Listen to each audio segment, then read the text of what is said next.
Yo, what up? Welcome to Mo Boxing No Problem. I'm Ramirez Jr. And today we got two panelists on going join me today. We got Ruben from Through the Ropes. What up, Ruben? What's up? What's up? And we also got Rick. What up, Rick? How's it going? Thank you guys for joining me. Last night we had the trilogy between Canelo versus Triple G. A lot of different opinions that I've seen online. Some positive, some not so positive. Before we get into that, shout out to Just Do Boxing. He says salute brothers Cook. Respect to the chat. I was actually on one of the panels with Just Do Boxing and Skywalker where they're talking a little bit about Canelo. So let's get into it. Ruben, what were your thoughts on the fight? Did it play out how you thought it was going to play out?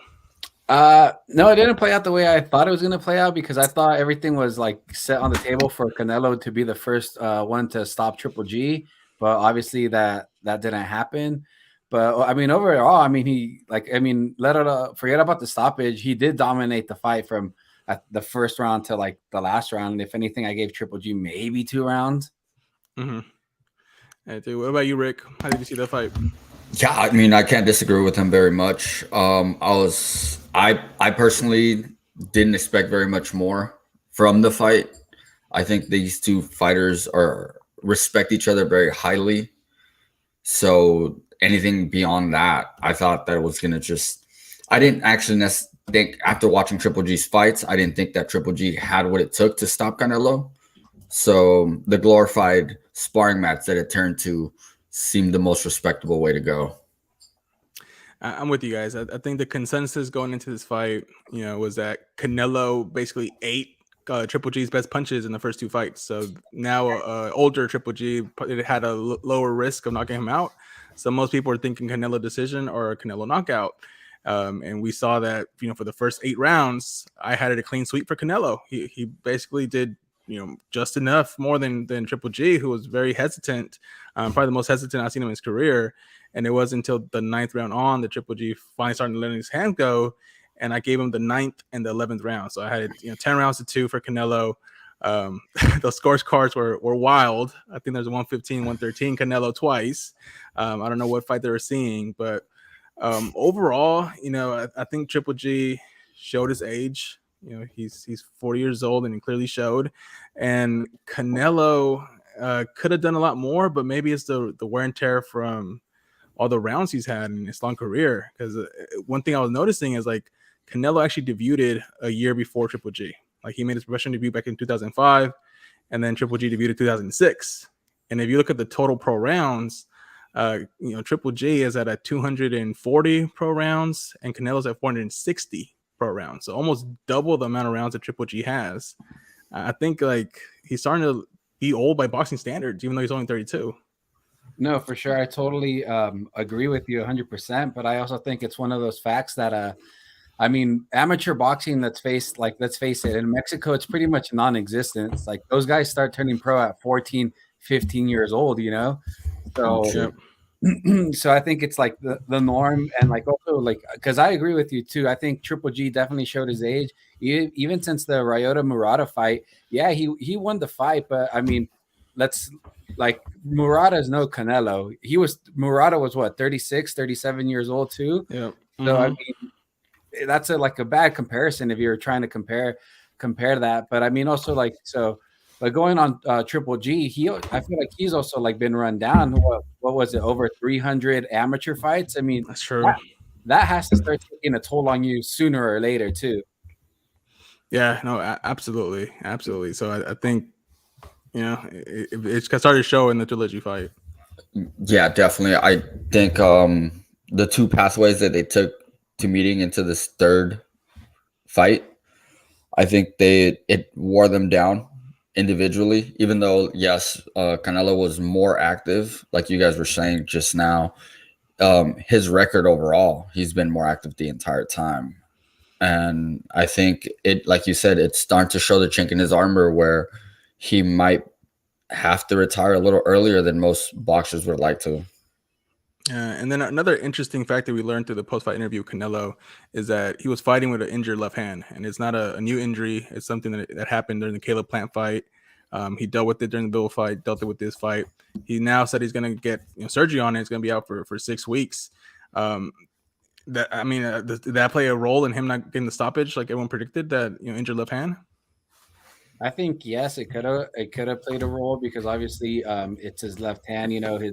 Uh, he wasn't throwing that left hook to the body that much, so maybe it was hurt, so maybe it did play a role in it. But I mean, it's boxing. I feel like people like Floyd Mayweather dealt with hand injuries his whole career, so I think it's just part of the game. Yeah, I agree. I think that I'm gonna chalk it up to a reasoning, right? Because there has to be reasoning why Canelo never turned on that next gear in the championship and from the 8th round on. But personally, my personal opinion, I think the two boxers have way too much respect for each other to push each other to that limit, especially knowing where each other's career's trajectory is currently at. Yeah, and then in the fight, it seemed just like it started kind of like the Murata fight with Triple G starting very late. But in this case, we saw Triple G didn't get it going to the 9th round. Do you guys think he was trying to conserve his stamina to just let it all out in the championship rounds? It sure looked like it because I think they're point in the fight where it kind of like a little flashback of the first and second fight where he kind of started letting his hands go, but I mean it was like minimum like it was only like in spurts and it was only a couple rounds, and by that time it was just too late. And even when he did have some success, I feel like Canelo would come right back. Yeah, absolutely. Rob, welcome to the panel, joining us all the way from Australia, brother. Hey boys, how are you? Good. Doing well. So we want to get your thoughts. How did you see the Canelo Triple G fight playing out? I think the boys have nailed it on the head pretty well. There was obvious signs of Gennady Golovkin getting older. The old saying, you can get old between fights, you can get old between rounds. In that Murata fight, he looked like there was a different Triple G, maybe underestimated Murata. But when he came out, I thought he tried his best against Canelo. And I think Canelo had way too much emotion involved, which made it harder for him. But if Canelo didn't carry all that emotion in, I think he would have done it a lot easier. I think there was just so much, in his heart and on his mind about having to, secure that legacy that he just tried too hard in a few instances. And you could see, like the commentators when they were saying that he was playing possum. I don't think he was playing possum. I think he was emotionally gassed towards those later rounds because of the way the fight was panning out. Yeah, no, I agree because I think that happened twice in the fight with Canelo's using Triple G's tactic of playing possum to get him opened up. I just think he got caught. Yeah, it looked like he genuinely hurt him in the 9th round, and that was his chance to capitalize, and he just didn't have it in the tank to go through with it. Yeah, no, I mean, I think overall Canelo did, just enough to win. It was a clear win, but I would have loved to see more of the body work from Canelo. Maybe he could have hurt, Triple G and get the stoppage. And on Triple G's part, I wish he would have started earlier. We didn't see that piston jab of him until very, very late in the fight. I think the jab would have set up the power for Triple G. But, I think speed did play a difference in the fight. Yeah, and I feel like, every time Triple G would let that jab go, Canelo would counter with that overhand right, it seemed like. So, it's like if you let that go, you're going to, you leave yourself open for that overhand right. And I feel like that's because Canelo did catch him clean a couple good times. But shout out to Triple G, too, because even being 40, he did show a good chin still. Oh, dude. He still did. Chin. Yeah. Rock solid. Massive. Hats off to him for even managing to get back in the ring with him because God knows that I would have ducked that fight for sure. Yeah, I think Triple G should have been like, "Yo, I won the first fight. The second fight was debatable, but now this third fight happened, and I think it was clear as day who was the better fighter that night. And so it was Canelo." One thing to add on to Rick said a little while ago earlier in the show was the glorified sparring match. I thought he was going to pull what he did with when he fought Julio Cesar Chavez, and he was just standing. No sitting down. Yeah, and he was just standing in the corner, no sitting down. I was like, because the emotions. Triple G was talking a little smack, and even my girlfriend was like, "Wow, he looks pissed," talking about Canelo and not knowing the background of it. So yeah, I thought one of those things just to add insult to the wound or just what I mean. Yeah, no, and just to kind of piggyback off that, at the end of the fight, it was great to see them kind of embrace each other, and show respect. They're both two highly skilled fighters, and it basically played out to be a chess match for them. And the rivalry settled. The Triple G doesn't want a fourth fight, Canelo doesn't want a fourth fight. They, left it all in the ring, and it's done. Yeah, they were both happy that the fight was over. And you could almost, like when Canelo was doing his victory speech, you see Triple G looking at him. No more fights. All right, sweet. All right, cool. You could just see this look of relief when he said that was it. It was all done. Yeah, exactly. So where does each fighter go from here? Like, obviously Canelo has to get the surgery on his left hand, recover. But when he comes back, who would you guys like to see him fight? I would like to see the Bivol rematch, even though I still think I would favor Bivol. I think that, I know it's different kind of styles, but to compare a fight in the past would probably be something like Shane Mosley and Winky Wright. Okay. And the Bivol rematch, you want it at 175 or you want it at 168? Make him meet at a catch weight, man. Because then if Bivol goes down and Canelo beats him, then that's going to be the excuse. And then if Canelo goes back up to 175, so 170 catch weight. What about you, Rob? Look, it makes a lot of money for Bivol, but he's got the WBA title at the moment. He's got the notch on his belt that says that he beat Canelo, and Canelo has won at light heavyweight. We saw what he did to Kovalev. Right. So for each of them, they've kind of done it. They can talk about it. They can talk about that fight for the next 10 years. And if it didn't happen, I don't think anybody would be too upset about it.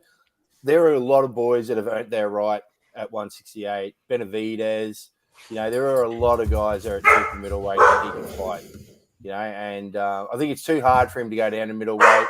Light heavyweight, he's had success there, but I don't think he needs to campaign there anymore. I think the idea of going to cruiserweight's completely out of the books now, which is good. Yeah, right. And let's be honest, Canelo's had a lot of fights. What, 53 fights?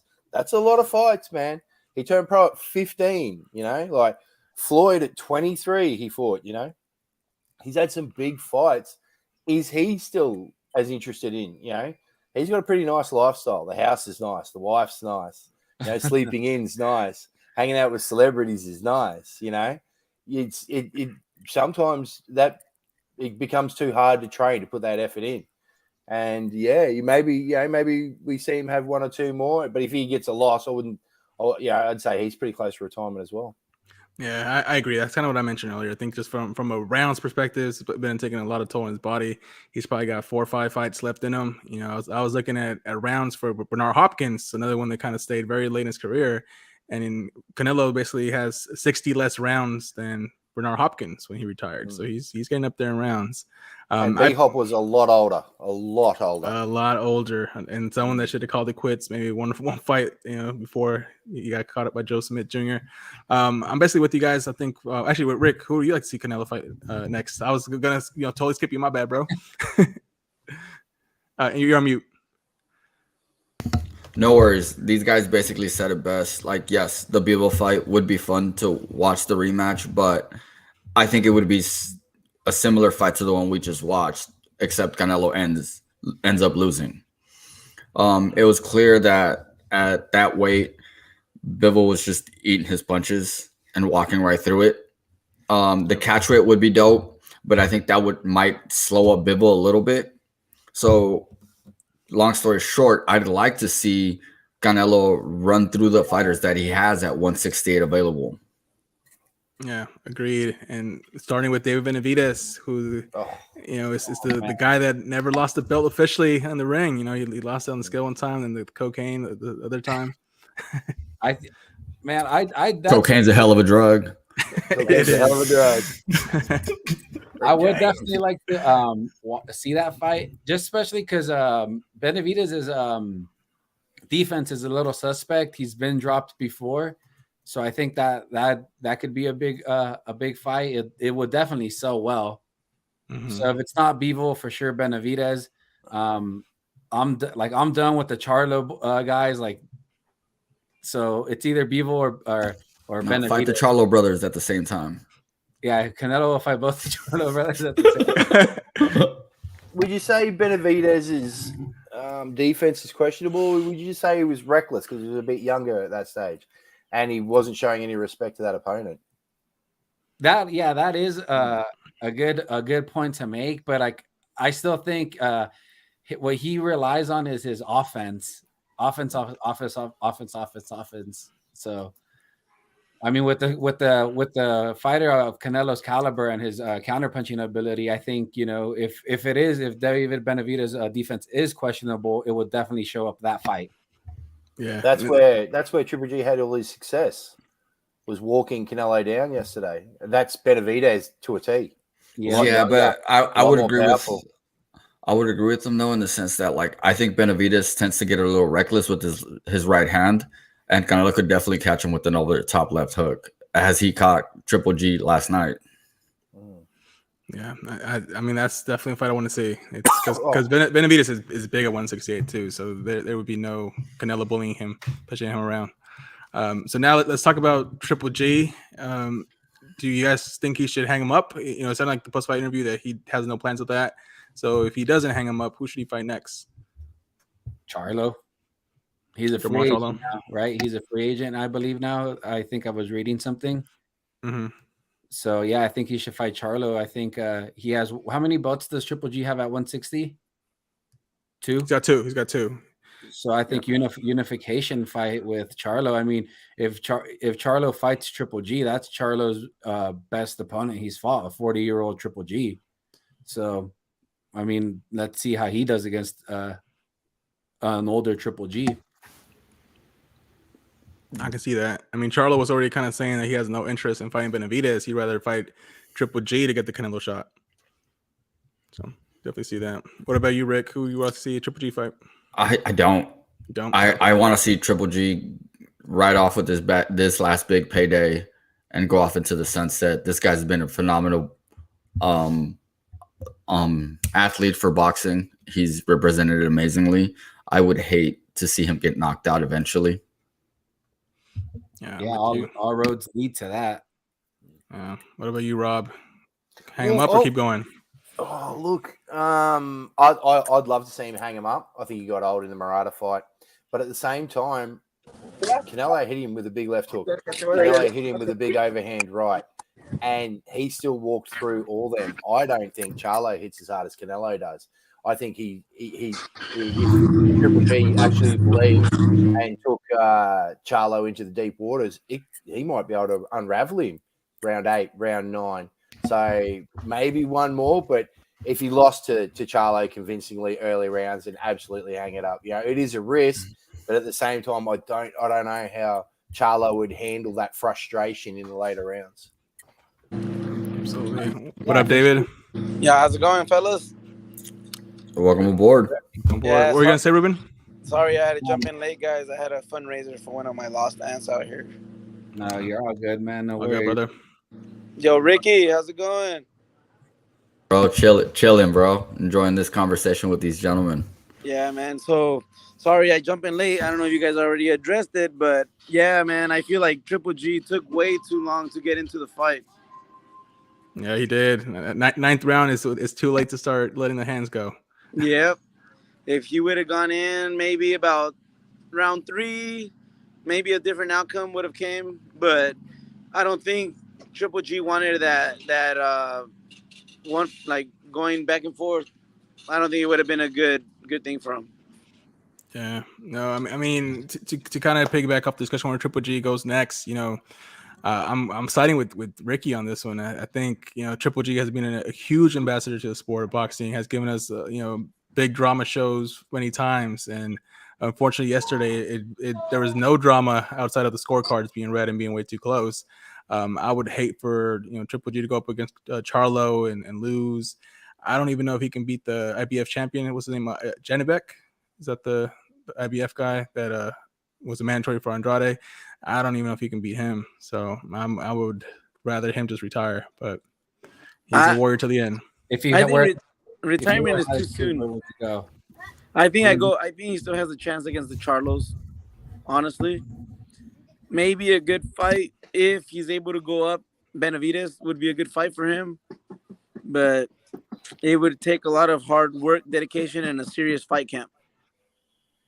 Wait, Benavidez versus Triple G? Yeah, I mean, I don't know about that. if that has to be his last fight, let it be it. I'm not mad at that. I'm honestly not mad at that. Like, imagine Benavidez having to go through Triple G to get to Canelo. Yeah. Can't deny that. You can't deny him then if he does that. If Benavidez went through Triple G, he should pretty much have the right to go to Canelo at superstardom. I just think Canelo didn't travel well to Japan. It's a long way away from America. That's why I think he looked better yesterday than he did against Murata. Yeah, that's facts. And I guess you guys are all kind of pointing to it, but yeah, Triple G, if he does continue fighting, could hold the key to whoever fights Canelo next. Because if the person that fights Triple G beats them, that's almost like a direct line into the Canelo sweepstakes. Because you said, I just beat the guy you fought 3 times. You won't fight me once? Absolutely, man. And as you guys were saying, I think you guys were touching on Charlo's next opponent. I don't think Charlo can stand a chance with Canelo or Triple G, to be honest with you. He may look good, he may look strong, but I don't think he wants any of those two guys. I don't know. I mean, Charlo looked good against Derbychenko. I think Andre and Charlo should fight. If they really want Canelo or Triple G for an opportunity, I think Andre should be his next fight. I'm mad at that. I'm just mind blown at the idea of Triple G gatekeeping Canelo. All right, who would have thought? I saw him like, hang him up, man, hang him up. You're better than that. So we all agree, but there are no easy fights for Triple G. No. Anything that comes from this point on, it's going to be a tough match for Triple G. Yeah. But I was going to say this earlier in the show. If Charlo struggled though with the pressure of Macias, I mean, imagine Triple G's pressure. I mean, imagine if Triple G beats Charlo and then he goes off into the sunset. Fairy tale. Yeah. And I see that as a more than I could see that happening for sure. Well, I mean, we saw Pacquiao beat Thurman, and a lot of people were saying Thurman was just way too young, way too strong for him. I was definitely one of those. I had my money on Keith Thurman. I was actually really high on Keith Thurman. I still like him, but that's a different topic for a different. I think Triple G just has not just the chin to take a punch, but he has enough pro know-how to work around the fighter being faster. It showed yesterday. It for sure showed yesterday because he ate a couple of Canelo's punches and walked right through them to keep walking them down. Yeah. All right. He did. He walked through them. I definitely agree with Rob and pretty much everybody on the panel. I mean, Triple G. I mean, if he were to fight personally, go to Charlo. That's my opinion. But I mean, he has 25 million reasons to just go off into the sunset now. Agreed, 100%. And the conversion rate between the US dollar and the Kazakhstani dollar, I think it's pretty good. Yeah, I would think so too, Rob. That's gonna be some good living. I hear you could buy an island for that kind of money, right? Well, whatever he decides to do with it, he definitely deserves it. Yes. All right, guys. Sure. Well, any closing thoughts on Canelo Triple G trilogy? Well, I'm so happy that it happened in our generation. Yeah. I'm so happy it happened in our generation. That's something that we can all talk about. That's our trilogy, Yeah, most definitely. I'm glad, like he said, I'm glad that it happened. I'm glad we got to witness the trilogy and have both of these boxers show each other the respect that they have for each other on the ring. I'm glad neither one of them was knocked out because I think that would have taken away from any of the fights. Because this last fight was a clear indicator that this fight, even though it happened, was a little too late. Yeah. And as far as future thoughts, personally, I think Bivol, as bad as it sounds, I think he goes through Zurdo Ramirez. And if Canelo really was talking about rematch, I don't see it going his way at all, to be honest with you guys. No, I don't think so. I think Canelo's best chance against Bivol will be to have it at 168. I feel like he should stop chasing greatness. I feel like he already proved the boxing fans and the boxing community everything he wanted. I think if he really wants to choose to show greatness, he should stay at 168 and 160 and nothing else after that. Yeah, I'm with I think that. he's not. I think I agree with that 100%. We can't name one other guy that was number one pound for pound fighter for as long as they were, has a loss, and remains pound for pound number one fighter. That's never happened in my generation. Speaks volumes to Canelo. And Yeah. you know, I think in closing, my only comments on that is like I wish we would have got this trilogy sooner, like maybe a year after the second fight, because it would have most definitely played out differently than it was last night. But you know, it's boxing. And one last thing before we close, don't stop thinking that there won't be a fight number 4. Remember, we were able to get the same thing with Manny Pacquiao against Juan Manuel Marquez, and you know how that turned out. But I think that third fight between Pacquiao and Marquez was competitive. Yeah, And right. Yeah, but don't be surprised if for whatever reason, let's just say, if Canelo fights against Bivol, he loses again, he won't have the same mentality, and he's gonna feel like he's too rushed to get a quick knockout against Triple G. And if Triple G really does his homework and has a really great fight camp, I would not disagree, and I wouldn't disbelieve in Triple G maybe getting that lucky right overhand the same way that Marquez got it over Pacquiao. What a great knockout that was. Just chin on the bottom rope. He was losing that fourth fight, and he got it. Yeah, exactly. Yeah. Anything can happen in boxing, guys. We all know that. I mean, that's true, but I think in this case, because of how uncompetitive the third fight between Canelo and Triple G was, I don't see a fourth fight. I'm curious to see what the final numbers are going to be for the pay-per-view buys. You know, because at the end of the day, I guess money does speak, and if it did really, really well, maybe they're running back, but I don't think so. I think regardless of the scorecards, it was like a 8-2 Canelo, or 10. I quote my wife.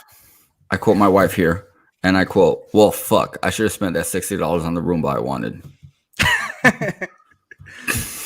No, for sure. The Bam fight was the fight of the night. Oh, agreed. That was competitive. Imagine if Canelo went to the body like Gonzalez did in the first 4 rounds. Ooh, for sure. We'd be having a whole different conversation. Whole different conversation, guys. But see, you got to remember, Eddie Hearn's got a lot to do with this as well. See, Eddie Hearn gets on with Canelo in a way that no promoter's ever really got on with Canelo. You know, Canelo's always kind of kept him at a distance, made sure that his interests were signed off first. You know, they were all very lucky to have Canelo, whereas he seems to get on really, really well with Eddie Hearn. Anthony Joshua just lost, to Usyk, and in the press conference straight after the meltdown, Eddie says, "No more stadium shows. You know, no more having to unify the titles. We're going to take him back. There's Joe Joyce, there's Daniel Dubois, there's all these great fights." And all it took was Fury to put his hand up. And then all of a sudden we're back to titles, to stadiums, to, you know, and that's Eddie's good. He's a magnificent bastard. Like, I've interviewed him face to face, in person, right up close. Like, when he talks, people listen, and when he says he wants something, he can make it happen. He's a great salesman. That he is, and he's a straight shooter. You know, I think not too long ago, one of his fighters, Raymond Ford, fought against Eddie Kid Vasquez, and Raymond Ford won controversially, and Eddie Hearn was like, "Yeah, my fighter should not have won that one." Yeah, so he's a straight shooter. And also, one more thing. This whole Canelo not wanting to fight Mexicans. Oh man, that's kind of irritates me, because a fight with him and Jaime Munguia, maybe. Like, I think that would sell. And okay, I think it'd be a good fight. Yeah. So okay, let's just say Canelo doesn't want to fight Mexicans, right?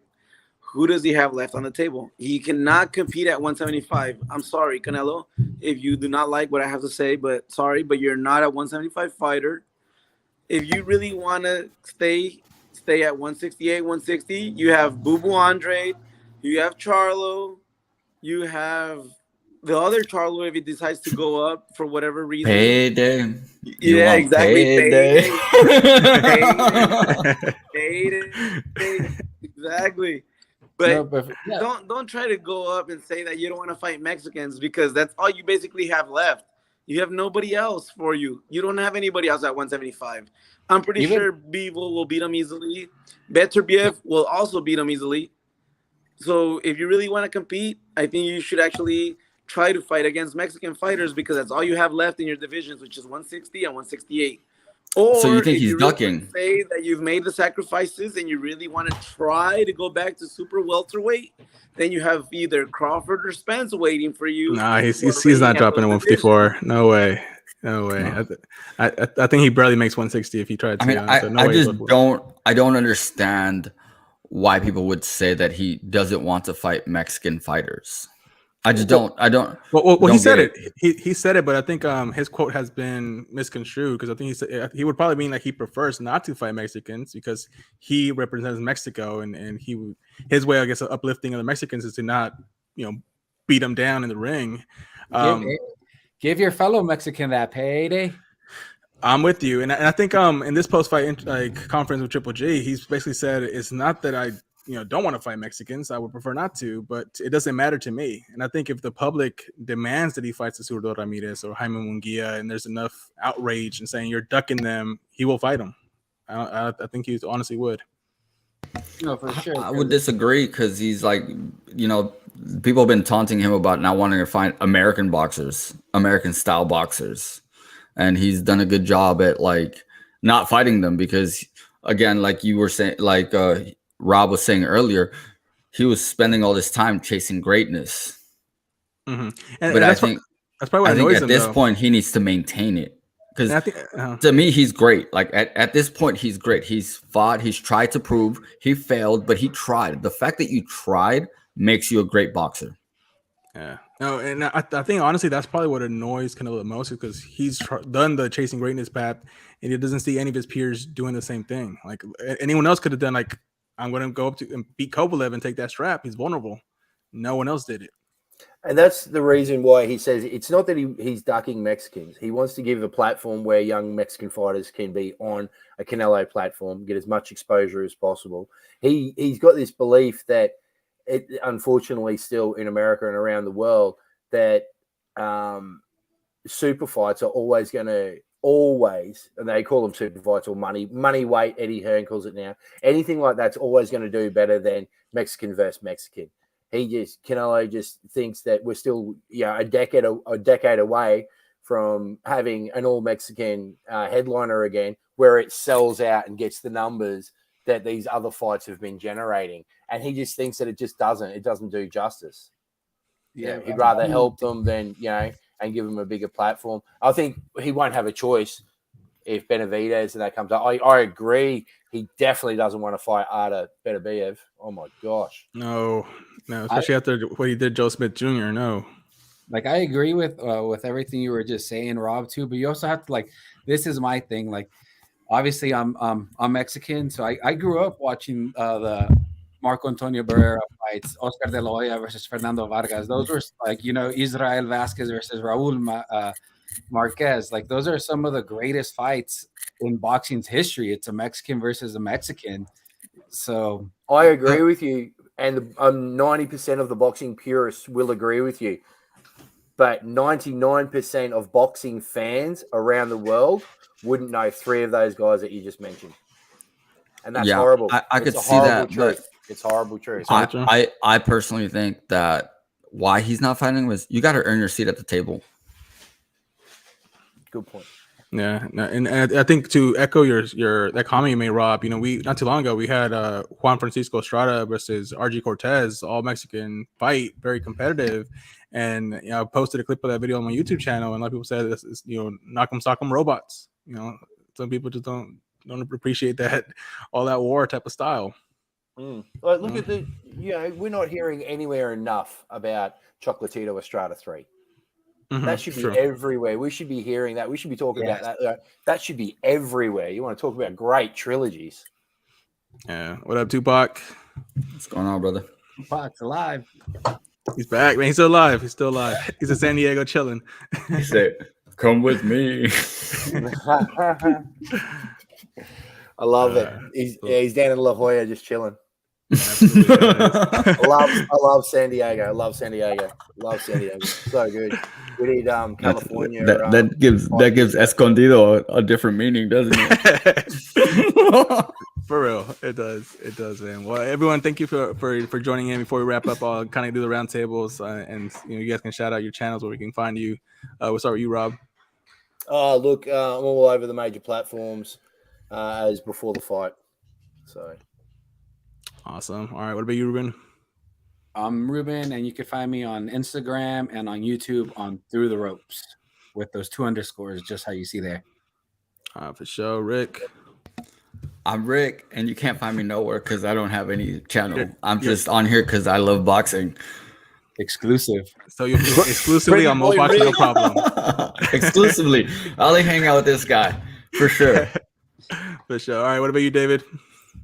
At SportsNTunes, SportsNTunes on Instagram, and you can find me with my boys Mo Boxing No Problem on YouTube as well. For sure, yeah. When David's not breaking down fights, he's my Spanish translator, also exclusively for Mo Boxing No Problem. Well, guys, thank you so much for spending a few minutes talking to this fight. It was the trilogy, and we'll see where each fighter goes from here.